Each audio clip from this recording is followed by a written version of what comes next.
Nelson says he believes he's Britain's longest-serving pub regular, doesn't he?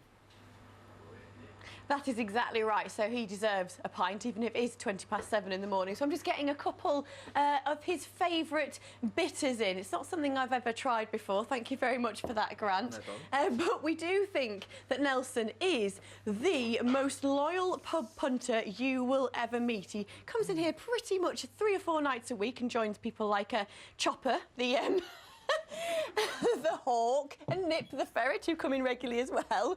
Nelson, there's your pint, my lovely. Thank you very much. Now, some on the house, if I've got to pay for it. It's on the house. It's on the house. Right.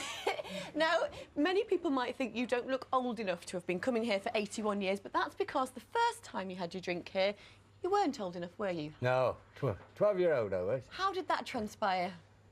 Well, back in those days, there wasn't so many people about. You had to go and earn a penny if you wanted one.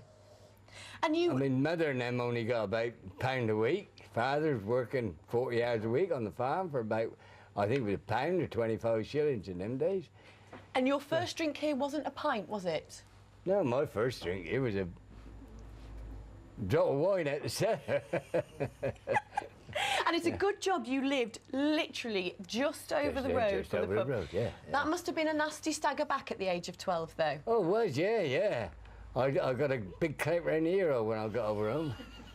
I'm sure you did. Now, the only period that you missed coming here was during your time serving in the Navy, wasn't it? Yeah. Why do you love this place so much? Well, it's a pub. You can get a pint in here, and the beer's good, and the people's good. So why go anywhere else?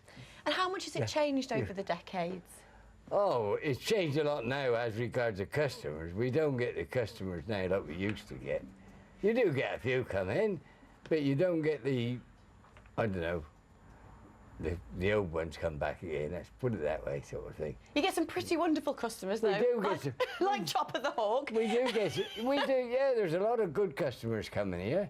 I don't say that. But if you go back years ago, back after the war, you had 3,000 soldiers on the plane here. A lot more people coming in. And the pubs was full up every day and every night. And now, yeah, it's difficult. But now they closed the camps down, the government closed the camps, and we got nobody. But well, let's tell people a few facts and figures about how much you have enjoyed your time here, because it's 81 years that Nelson has been coming to this pub. It used to cost 3 pennies for a pint, now costs about £3. And you reckon you've sunk 40,000 pints over the years? I've never counted them.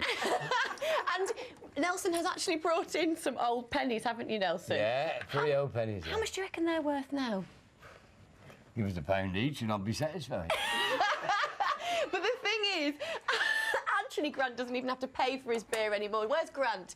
Grant, can we bring you in? Yeah. Why don't you charge him for his bitter anymore? It depends now. Hang on a minute. Hang on a minute. Hang on a minute. Hang on a minute. He wouldn't let me charge him if I tried to, anyway, so... Well, he's 93, he served in the war, he's done his time, he's paid taxes, so... Yeah. I think he pays his dues at 93. So, if I'm not buying him a pint, someone else is, so... Wonderful, and they love him so much here that they've even bought him a lordship title. So, to Lord Nelson, if everybody could raise your glasses and say, cheers to the most loyal customer, to Nelson. To Nelson. Cheers. Cheers.